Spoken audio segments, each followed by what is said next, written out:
Hi everyone, it's Garrett here at Eurovision Ireland, and today we're very fortunate to be here with Mr. Julian Vignoles at the studios here in RTE, who is the head of the Irish Eurovision Delegation. Julian, how are you today, sir? Good. And how are things going as far as Eurovision preparation? Things are going very well. It's extraordinary the amount of detail that is involved. You wouldn't believe it. Like hotel rooms, who's going when's the best fare to bring, do you bring somebody back, do you bring them out, which is the best hotel, and then all these kind of things to do with visas, and if somebody comes with a ticket, without a ticket, will they get a visa at the airport, or will they be waiting in the airport for 3 or 4 days, all that kind of stuff. And then there's all the logistics to do with the stage and all those preparations. But we, as usual, I think we've a good team, and we get on with it. And well, I know we met with Linda Martin there a few weeks back, and she was talking to us about, I suppose, her role and her preparations for it as well. As head of delegation, I think you've touched on quite a lot of the things which are involved in that aspect and that role. Sort of, does the whole role of the head of delegation start, say for this year, started last year in regard to the run-up and the build-up to Eurosong 2012? Of course, because, I mean, as well as being head of delegation, I'm in charge of all matters Eurovision in RT. And it's a kind of, it's one of the most enjoyable poison chalices there is. Well, it's not poison, but you know what I mean. Like, it's, you know, if you're doing well, everyone's happy, and if you're not doing well. So that's where the mentor system, myself and Dermot McAvoy on the Late Late, the Music Association on the Late Late, we came up with this notion. We said we'll try this 2 years ago. We were fortunate enough that Jedward leaped into the picture, and then they came again. So the head of delegation is responsible because the broadcaster is the person who enters. So it's a kind of a coalition with the whichever musical act is representing. So you work with them and their people, and they're obviously on the road all the time. So they have to do a little bit of Eurovision, and they're back doing what they normally do. So you're in charge of the budgetary situation, what we spend the money on, who goes, who doesn't go, etc. And then you're kind of across and in discussions about all the stage preparations and what the boys want to do and what they don't want to do, and etc. Costumes, everything. And it's great to be working with the likes of Linda in a new capacity, and there's great publicity opportunities obviously with Linda. And then we have Liam McKenna, who minds day to day with the boys, and Liam's great. Grania Nianachta, my colleague, who's assistant head of delegation, she's another RTE person. And then Raina Connery is the press officer. So we're constantly talking to each other, and we get on with our day-to-day jobs in RT, but then it gets more and more intensive. But once we hit that plane on the 12th of May, then we're out there and we're in the lap of the gods. Full systems go at that stage. Yeah. A lot of people probably recognise you, because we have quite a lot of international people following us at Eurovision Ireland. They have recognised you from giving out the votes at Melody Festival and your participation in the Maltese national final this year. How did that rapport, how did that relationship with those two countries come about? It's I suppose it's knowing them on the circuit, and knowing Christer in Sweden, because we were both on the reference group together, and the Swedes had this idea. I think they had some little incident with their choice a couple of years back, so they decided to go international. And I mean, naturally, so we've done the international jury for several years. So this year, instead of the ambassador, they asked various people to go out there, which was great, and it was fantastic to see the scale of the show. And it made one feel very small, and it made one feel very envious, and it felt like ours is Mickey Mouse compared to this. Sure. To fill a stadium, not only for the show, but to fill it for the dress rehearsals, which the Eurovision itself can't do a lot of the time. So, and I suppose I think you've just touched on something there which quite a lot of the people are asking us. Because Melody Festival has turned into almost like a dry run for Eurovision, people sort of say, or it's like one of the highlights in the run-up to Eurovision.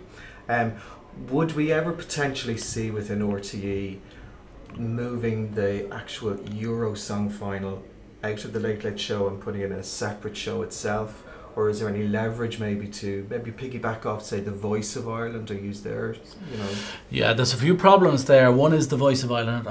Because it's an international brand, I don't think, as far as I understand, they're not interested in association with the Eurovision Song Contest. Now that, for the likes of us who love the Eurovision, that's a pity. Mm-hmm. Secondly, it's hard. It would be hard to see how RT, in the position we're in, would make an investment like that, especially as it's the second biggest show for the Late Late, so the Late Late love it. Secondly, it's a very economical way of selecting your entry, and those things are militating against it.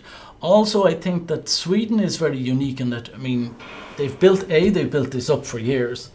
B, they have an indigenous pop music industry and a tin pan alley in every city, if not every street, which is producing this stuff. As we know, 10 countries at least have Swedish songs. So Sweden is very unique. I think, by the way, I think it's a mistake to kind of apply what works in Sweden to the song contest itself. Like, there is talk of that you would allow more people on the stage. Well, that's a bigger headache for the host broadcaster. That you would allow backing vocals on the track. I think it's tempting, but I don't think it should. I think it's wrong, because I think if people should be singing live. So, admire what the Swedes do, but you can't necessarily apply it to every territory. And this a lot of people in the EBU would like a situation where, and I remember this debate on the reference group, would like a situation where every country had a selection and didn't nominate. But I actually agree with that. But the problem is, you can't tell a country where if they, if Bono, for instance, came here and said, I want to do the Eurovision Song Contest, but I'm not going in contests with everybody else, you'd say, well, I think we can talk that. But I mean, you don't want a situation where where you're excluded from doing that by a rule of the EBU. And yet, I can see the point that you have to build the brand and protect the brand, like the Champions League or whatever, or the UEFA competitions. So. I think you've mentioned it there several times, the reference committee and the reference group within Eurovision, and we know that you're heavily involved in that. For quite a lot of the new people who are following Eurovision now, maybe for the first, second, third time, could you tell us a little bit about what actually the reference committee does? The reference group is the governing body of the contest, like the board of a company in a way. Okay. So it supervises all the preparations, the rules and any changes, the televoting. And I mean, you already saw they pull back from the voting throughout the show back to the 15-minute window. That was a decision made by the reference group. So its decisions go to the TV committee of the EBU, and then it works. Obviously, there's 8 people on it, and plus guests, plus Digame.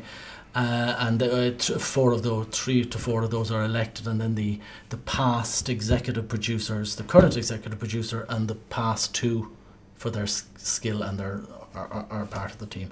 I was on it for 4 years, and it was fascinating 4 years, and there's some really lively discussions and some daft discussions, as you can imagine. Sure. And I think we oversaw the 2 semi-finals. That was in my time.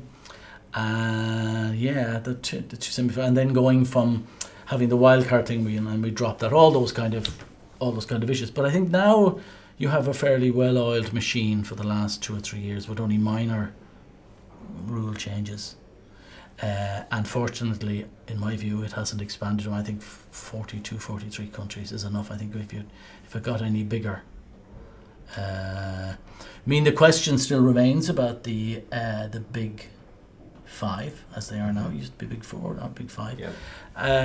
But there doesn't seem to be a huge resentment from smaller countries. So leave that as it be. I think if the big 5 started walking away with it every year, then things would be different. But of course, we went through so many years where the big countries were doing so badly. But anyway, that's another matter. Sure. And were you involved when they decided to change the voting from purely televote back to the 50-50 split? Yeah. There was many meetings where that was debated, and there was arguments on both sides. One is, as the Russian representative put it, he says, why should 5 people have the same power as 150 million people? And I mean, it's a good point. I think it's, you see, part of the problem and the reason to do it was more because of the image of the contest rather than anything, because it hasn't really changed the result. The result running order is largely the same. It's to try and minimise the influence of the diaspora vote, and the diaspora vote is not a factor in who wins or loses. It's only a factor. It's an annoying factor, and you heard it last year in the hall. I think it was Latvia gave votes to Belarus, or the other way around, or Lithuania. And there was a big boo in the hall. Now, that doesn't mean they're saying, because neither country that gave the votes is going to, it's just an annoyance and an irritation, and it leads to cynicism by commentators. And that was the main reason that I certainly, and most people in the reference group, supported the change. And but I mean, who knows? Maybe in a few years' time we'll go back to a televote. So that's it's still up for debate potentially. Yeah, potentially. The other big thing, obviously, is that there's no orchestra anymore at the Eurovision. Yeah. And I understand and appreciate why that is because, you know, potentially for up-tempo songs, you know, where an orchestra mightn't work. But a lot of people sort of hark back to the days when the orchestra made Eurovision special. Do you think that there might ever be a time where, you know, the orchestra might be there as an additional, if a country wanted to use them, they would be there? You couldn't rule it out. I mean, the reason the orchestra isn't there is because nobody wanted them. You know, and the thing moves on. And if the Eurovision was still the way it was in 97 or 98, it wouldn't have the audience it has. And you know, things move on. But I mean, you couldn't rule out, and things come and go. I mean, if it could be afforded by a country to have an orchestra there, now that you've got problems in the venue, you've got problems and you've got people in it for rehearsals, all that kind of thing.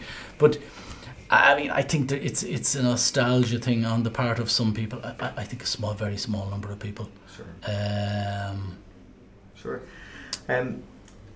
Obviously, the inclusion of Jedward last year in the Eurosong final, it introduced a lot of new people to Eurovision for the first time, and then coming back into it again, I think that trickle effect has gone out all across Europe. People are waiting to see what they do again. Were you surprised in regards to how much media attention at home and abroad there was with Jedward last year and again this year? I was, yeah. In one way, the level of it surprised me.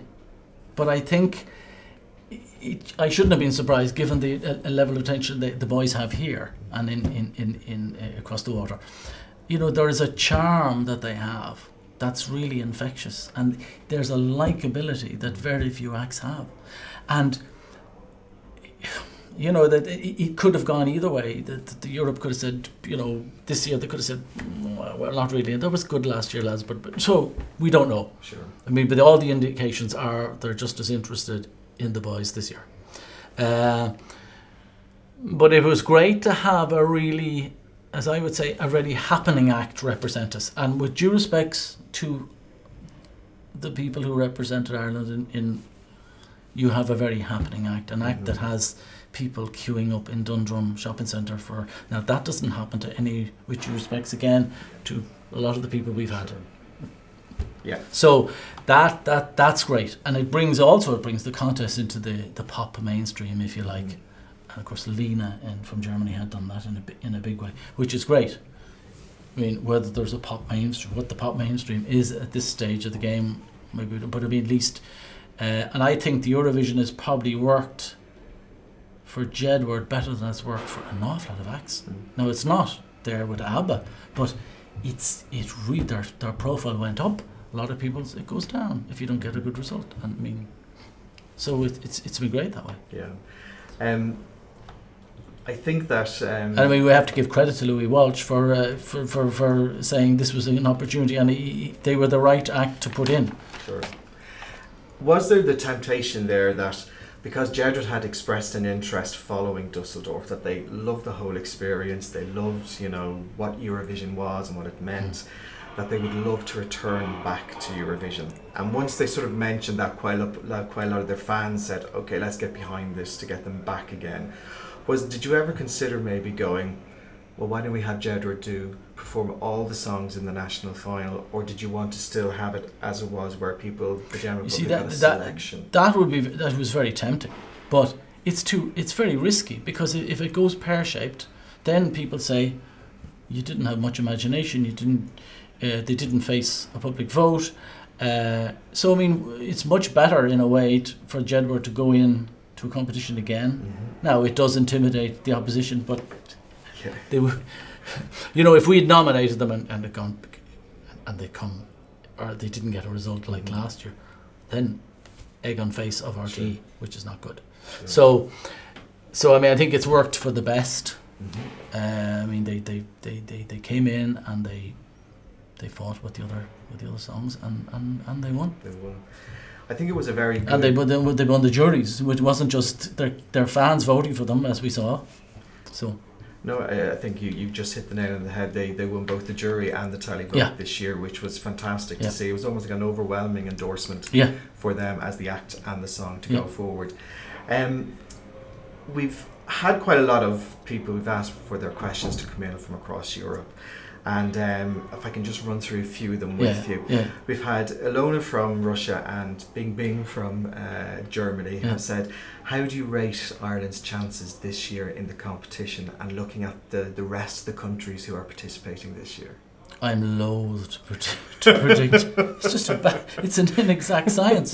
And I mean, you know, when you get out to that stadium, you know, acts that you thought were good go down because they're riddled with nerves and they can't handle the big stadium, and acts that you thought were half decent, suddenly you say, oh no, there is something in that song. So this happens. I would say our chances are very good of getting at least the same result. I would actually say our chances are at least the same result. Who knows? But you never know till the night. Anything can happen. And it won't be for want of effort by John and Edward, that's for sure, or the team. Good. We've had Zoe from the UK asked us, we know that Jedward went to Romania this year as part of their Eurosong final.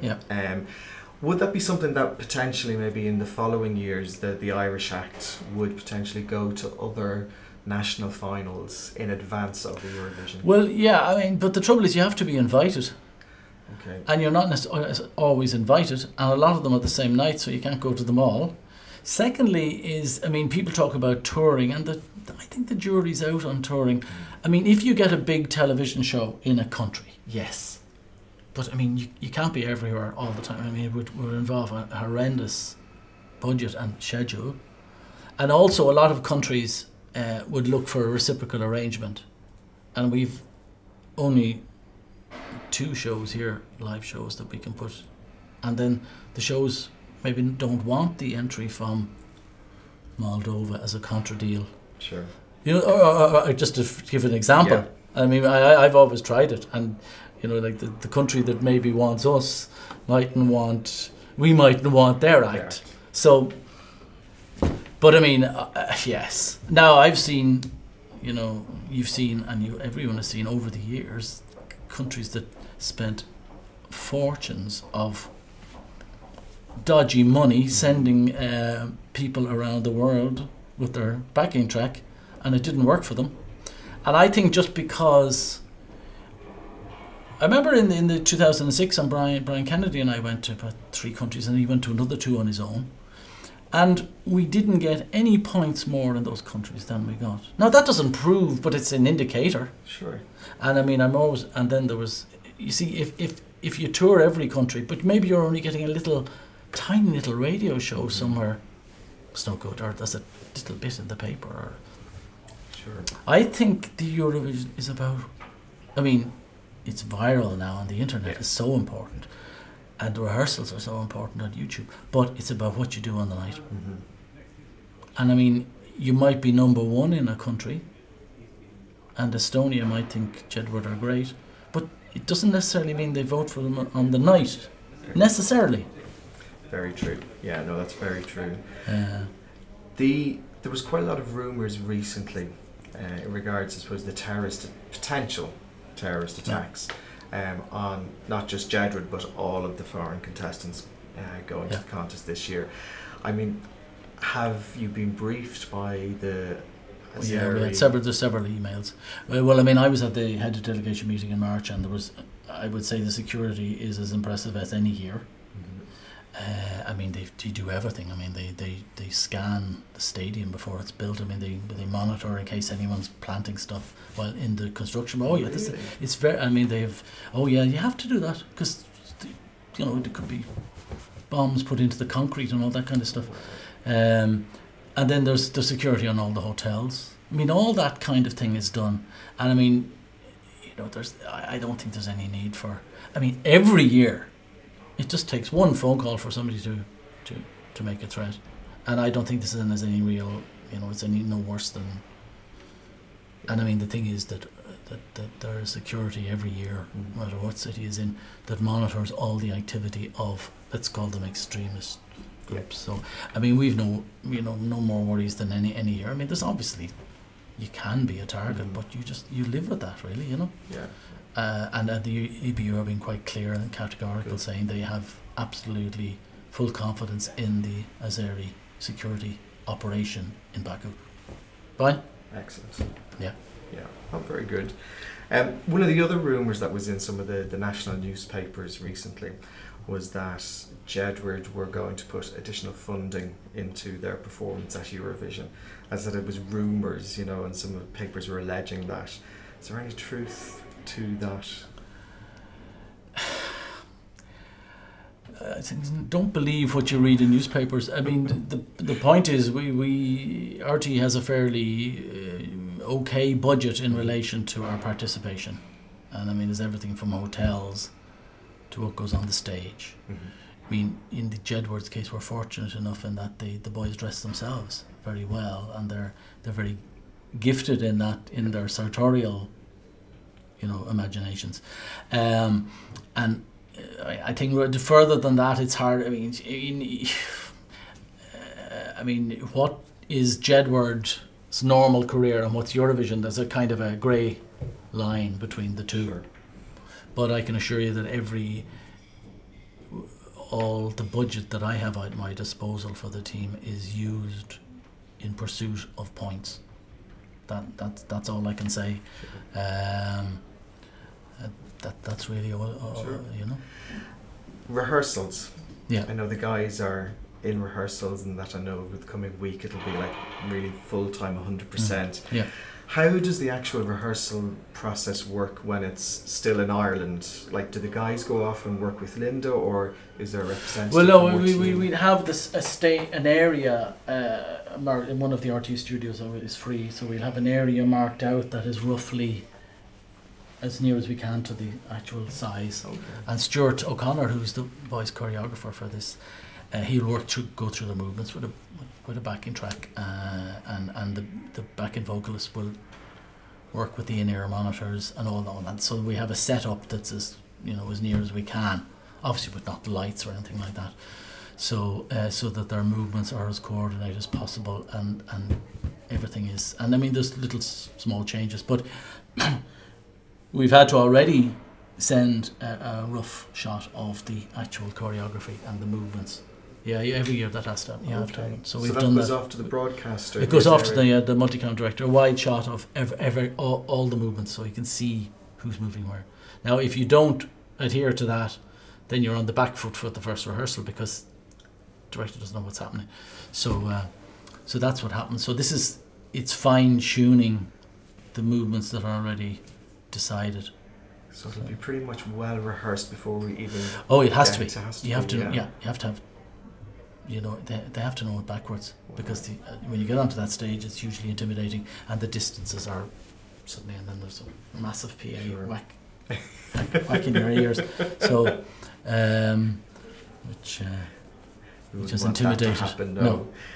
It must be actually great working with an act like Jedward, because they are I think you hit the nail on the head when you said it earlier on about some acts when they go to the big Eurovision stage, they get lost on that actual platform, and everybody thought they were a big favourite, but then it doesn't translate when it gets to the finals. And Jedward don't have those nerves. They don't have, or they don't show those nerves. And they know so much about, you know, how the cameras work, how to put on a live show. Does that make your job and the rest of the team's job so much easier? Or it really does. Yeah. I mean, they thrive on a big stage. The bigger the stage, the more they like it. They're totally professional about the gig. They don't stay up late. They don't touch drink. And they're never late for anything. Oh, it's fantastic, and I mean, I think they're a lot younger than I am, and I would find those guys, they're most inspiring guys to be around. They really are. They give you energy, and they're 110% committed to the project.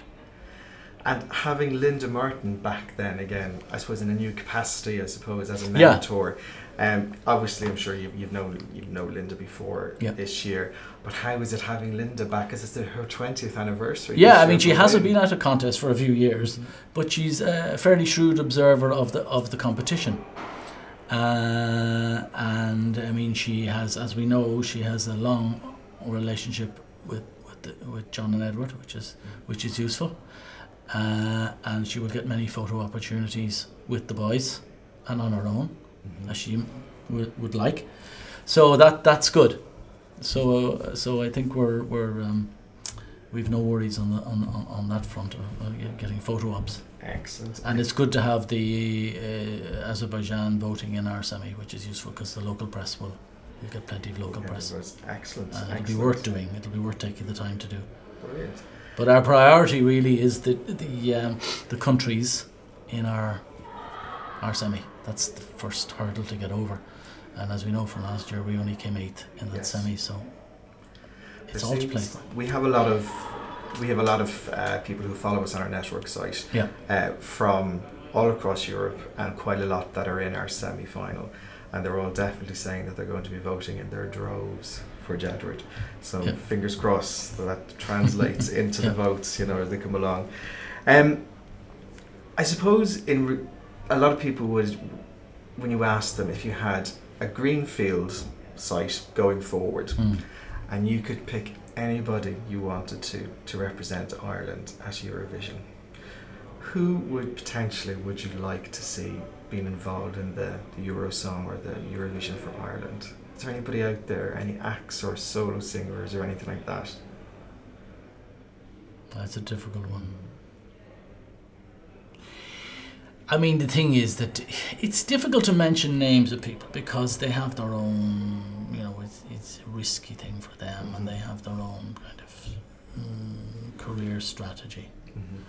But certainly you would say that somebody like Imelda May's charm would work. There's a lot of very serious singer-songwriter types that we have who have their own niche, but I won't name them, but we know who kind of roughly fit, but it wouldn't work on a Eurovision stage. And I mean, the famous thing is people say, if Bruce Springsteen entered the Eurovision, what would happen? Well, he mightn't get a great result.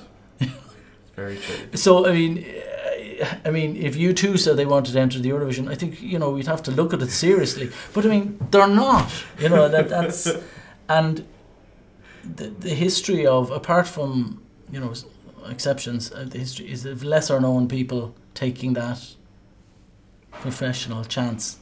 But I think that's changing a bit. I think it's becoming more a cool thing to get involved in. But it's like a sport. It's risky. You might lose. And as somebody, Dustin's manager, Darren Smith, said, remember, after the result in Serbia, he said, remember, every year 42 countries lose the Eurovision Song Contest. And it's true. So, I mean, and I don't even like mentioning any one name, but we all know the people out there. I mean, people have mentioned Camille O'Sullivan, Jack L. There's people, but you don't know till and they have to have the right song. But certainly, the better the act's track record professionally, the better they've done. Now, that said, Johnny Logan wasn't well known. Linda wasn't that well. She was reasonably well known. Niamh Kavanagh wasn't, but it was a different era. And as we know, and I've discovered lately, that all the years Ireland won the Eurovision Song Contest where the national language rule applied. So we were one of, because it kept changing. Yeah. So every year, 70, 80, 87, 92, 93, 94, and 96, you had to sing in one of your national languages, and it was changed again in 99, and hasn't been changed. Will probably never be changed again. So that was a factor. Sure. And if you're singing in English, the chances are a jury will understand. It'll be a second or third language for that or French.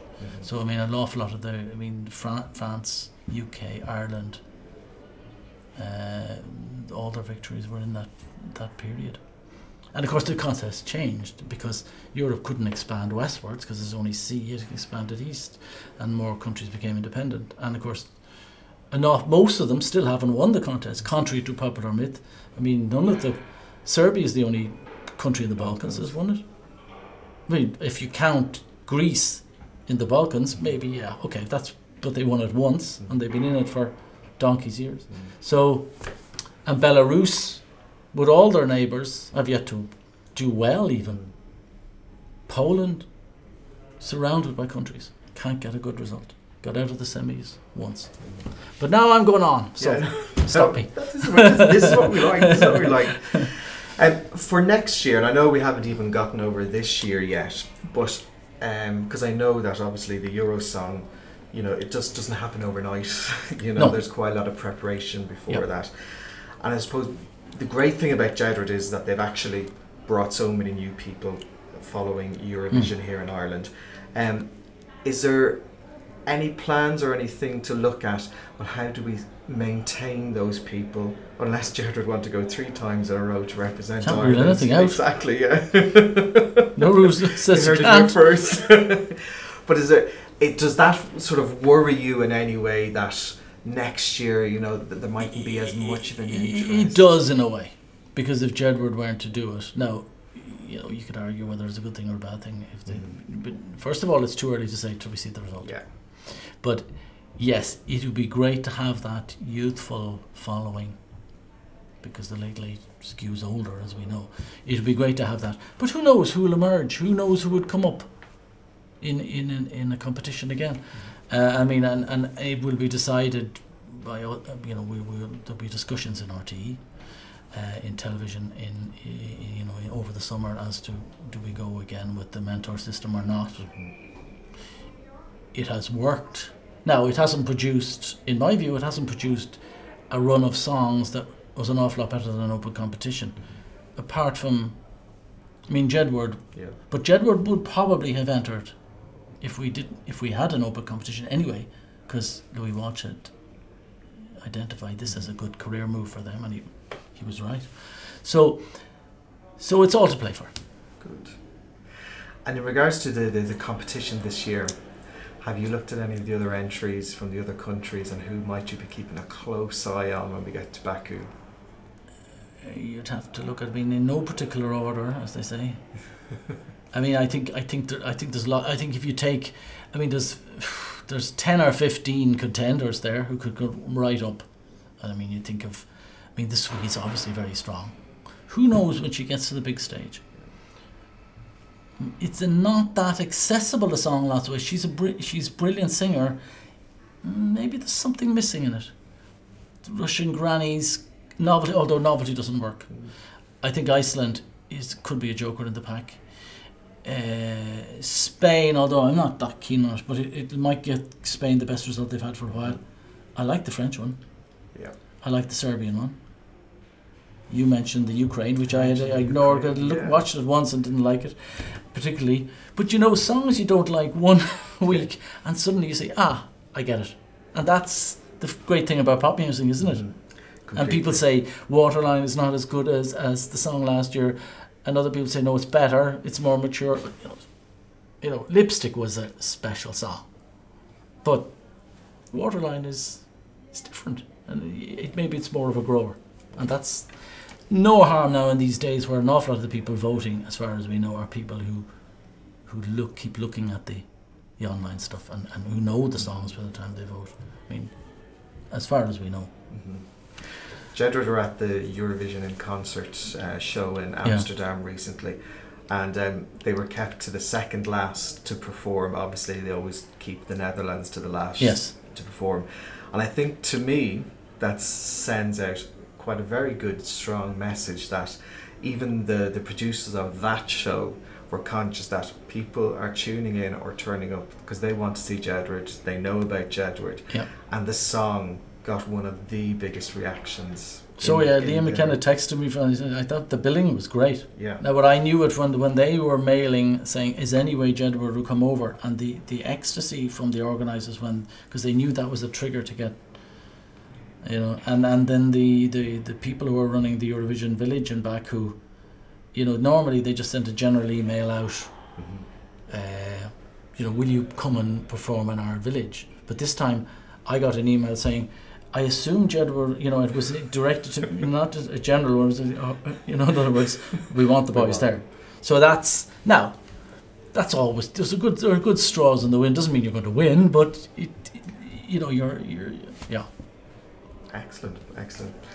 Well, if I was to leave you with one final thing, just to say to the people who are going to be watching this, is that why should people vote for Jedward? What's so special about them this year and the Irish entry? I think they've got energy and passion. The song is very strong, and I think the stage act, when people see it, is going to have Europe talking. Excellent. And I'm sure if I asked you what the stage act is going to include, it's going to be a tight-lipped. Yeah, I think you will see it on YouTube on the afternoon of the 14th of May, when we do our first rehearsal. Everybody heard it here first, the 14th of May. We'll put a link 14th of May, and we'll be ahead, so it'll be in the afternoon here. Yeah, it'll actually be. You might even in the morning here. You will see Jedward's first rehearsal. Fantastic. Watch it. You seem very excited about Jedward this year. This is good, yeah. Fantastic. Good. Well, look, thank you very much indeed for your time, Julian. Much appreciated. And fingers crossed for Jedward. And everybody out there, remember, Jedward are in. he's got his copy of Waterline. Jedward are performing in semi-final number 1, which is on Tuesday, May the 22nd. And this is just in case we win. You know, you have to study this. The final report of these ESC in Oslo. You know, the Norwegians. They're, you know, what it took is the nearest equivalent to us, you know. Oh, fantastic. You know, you have to be optimistic. You have to be prepared, you know, just in case. Well, actually, one final question then. If we do win... Put that away because it's bad luck. It's just spurred me on. If we do win, how big of a challenge might that be to RTE to host the contest? Massive. Because Eurovision's grown so much. Well, the first thing, it would be the smallest venue for many years because we can't go outdoor for all kinds of reasons. It would have to, and there's only one decent sized venue in the whole island. So that's that. And I think it's a time, and I've always given this view when I was a member of the reference group, that we need to scale back. And what's now called a sustainable model of the Eurovision Song Contest is needed because it has just got too big in lots of ways. I mean, the Russian thing of 32 million, apparently, Germany not far behind. Even the Norwegians were fairly big, but the Norwegians pulled back a bit, which was good. I think we would look at doing the same, make a different kind of more intimate thing rather than this big stadium thing. And the problem is the stadium is that you can fill it maybe for the final, but you can't fill it, and you have to hide that fact for the semis. But it would be a massive and challenging project to see what we can do with this competition. You know, I think it's going to happen this year. Do you? So I'm so sorry you're going to have the headache for the next year as well. It'd be fun though. It would be a ride that I'm more than happy to enjoy next year. Yeah. Well, as I said, thank you very much for your time. That's all. And everybody remember, Jedward are singing Waterline, song number 18, which is in semi-final 1 on May the 22nd. So make sure to vote for us. And you can follow everything about Jedward and about Ireland at Eurovision at eurovisionireland.wordpress.com. And we're also on Eurovision Ireland on Twitter and on Facebook, and our own YouTube channel at Eurovision Ireland TV. So check us out there. Thank you.